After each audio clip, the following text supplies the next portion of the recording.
mundo de los subalternos, si bien está sobre el mismo observable, está discutiendo sobre posibilidades de constitución de fuerzas que subviertan ese orden social neoliberal. El nuevo ministro del Trabajo no ha trabajado nunca en un lugar que podríamos decir normal, es decir, donde se gane el sueldo trabajando como usted o como yo. Entre sus trabajos poco convencionales, encontramos el de director de la Fundación Nodo 21 durante 10 años, desde su creación. Nodo 21 se dedica a la superación del neoliberalismo, no es broma. Además, colabora con las luchas del movimiento estudiantil, feminista y de trabajadores, y se encarga de elaborar horizontes de emancipación social. Esta fundación es reconocida por su cercanía con el Frente Amplio, fue activa en hacer propuestas para la Convención Constitucional y en hacer campaña por el apruebo en el 2022. El nuevo ministro antineoliberalismo trabajó un tiempo como investigadora en el Departamento de Sociología de la Universidad de Chile, donde antes había sido presidente de su federación estudiantil. Y desde el 2022 trabaja como subsecretario del Trabajo. Nada muy convencional, todo muy político.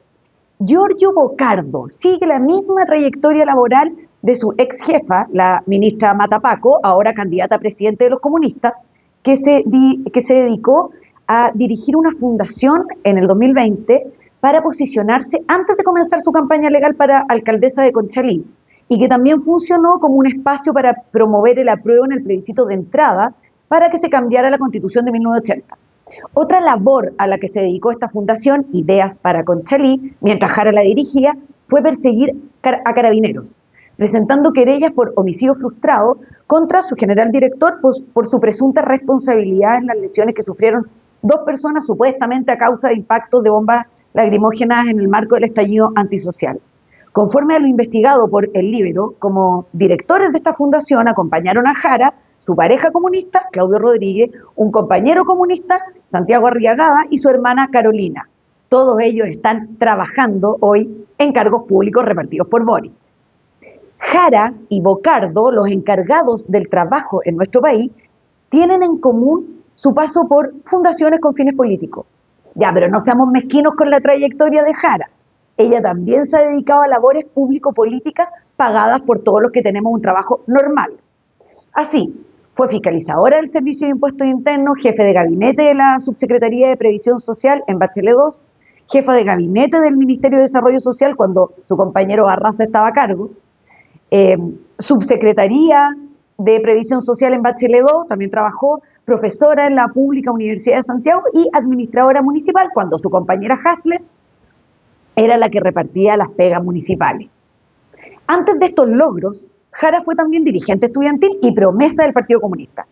Mire, usted se preguntará, con estos mimbres, ¿qué canastos se pueden hacer? Lo veremos enseguida. También se preguntará, ¿y cuál es la sorpresa de todo esto? Si nos tienen acostumbrados a que ingresan al gobierno por ser amigues del presidente, por cumplir cuotas de los partidos políticos, por ser agitadores políticos o por cualquier razón menos por su experiencia o conocimiento. Lo relevante, en mi opinión, es que se trata del Ministerio del Trabajo, que tiene 2 particularidades. Una es que impulsa normas y políticas que le hacen la vida imposible a empleadores y trabajadores. Y 2, que lo hace disfrazando de bueno lo que es malo, abusando de lo que es políticamente correcto, pero fácticamente falso.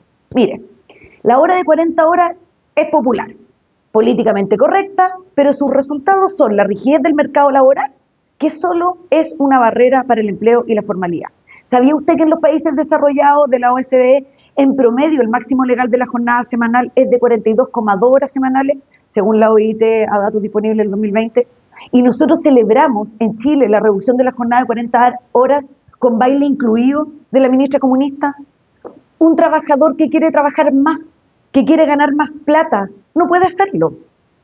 La felicidad, según Jara y los próceres del trabajo poco convencional, estaría en trabajar poco y ganar harto.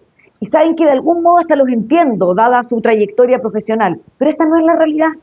A mí me encantaría que anduviéramos en unicornios multicolores volando por la calle. Sería feliz si no tuviera que perder el tiempo en tacos y traslados, pero esa no es la realidad. Esta mezcla de impulsar ideas malas para el mercado laboral es fatal para el empleo en nuestro país, siempre, pero particularmente en tiempos de campaña electoral, en que nos van a vender como populares leyes que son nefastas y como súper meritorio que Jara haya logrado aprobar reformas ahora, pero cuyos efectos nocivos se verán después.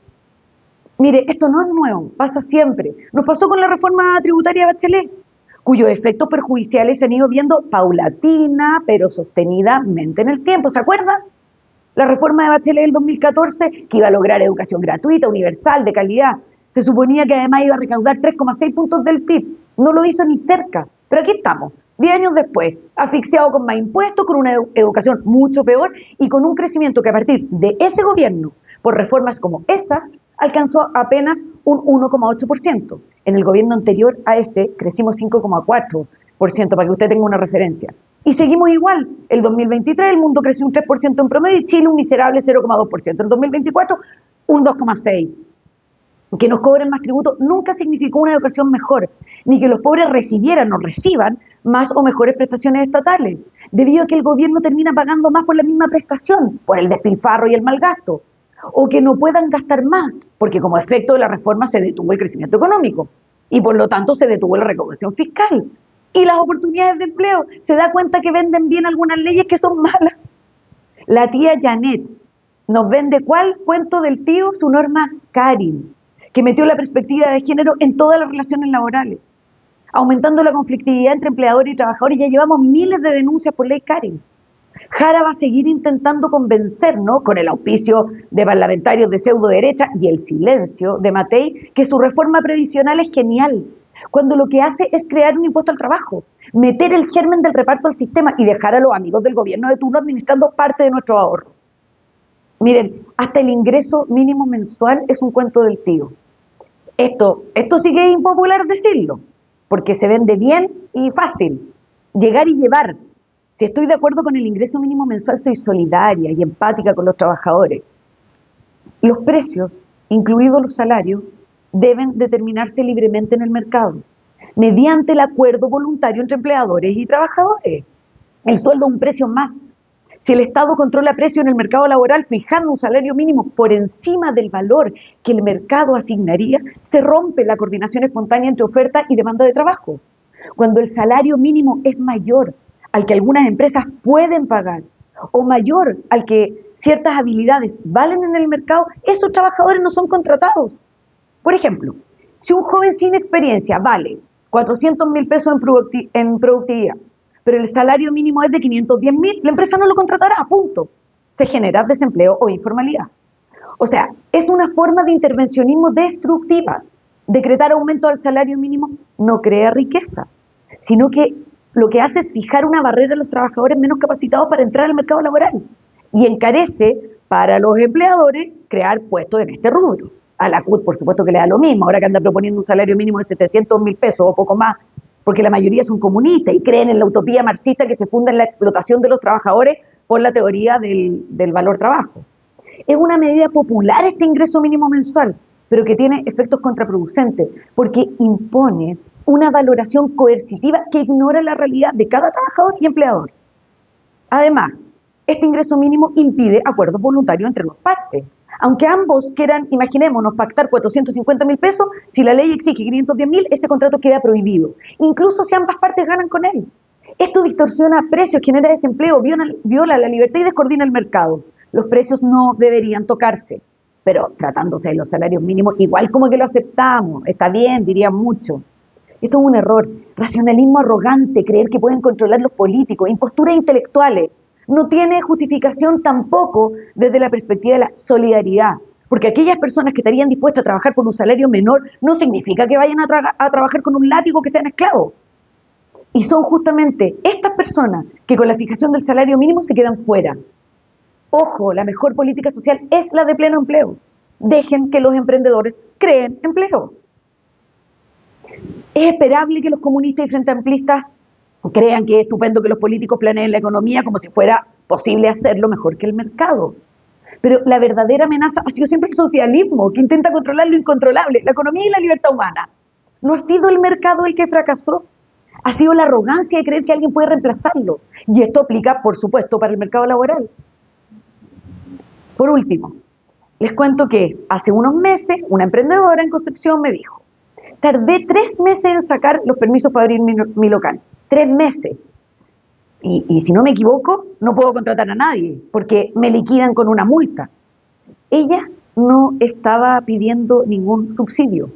Esta persona que me contó lo que se demoró en abrir su negocio, solo quería trabajar, contratar gente, crear valor, pero se topó con algo más frustrante que la inflación, la burocracia del Estado. Chile está en el top 10 de los países en donde los empresarios gastan más horas en promedio al año en trámites para abrir su negocio. Esto según el ranking de burocracia iberoamericana. Nuestro país está en el 8º lugar de países en que más obstáculos burocráticos tenemos para abrir un boliche después de Venezuela, Guatemala, Bolivia. Nos demoramos 1.474 horas en promedio al año para abrir un negocio. Son 180 días laborales gastados, son 8 meses laborales. Después de todo tuvo suerte la emprendedora que me dijo que se había demorado 3 meses.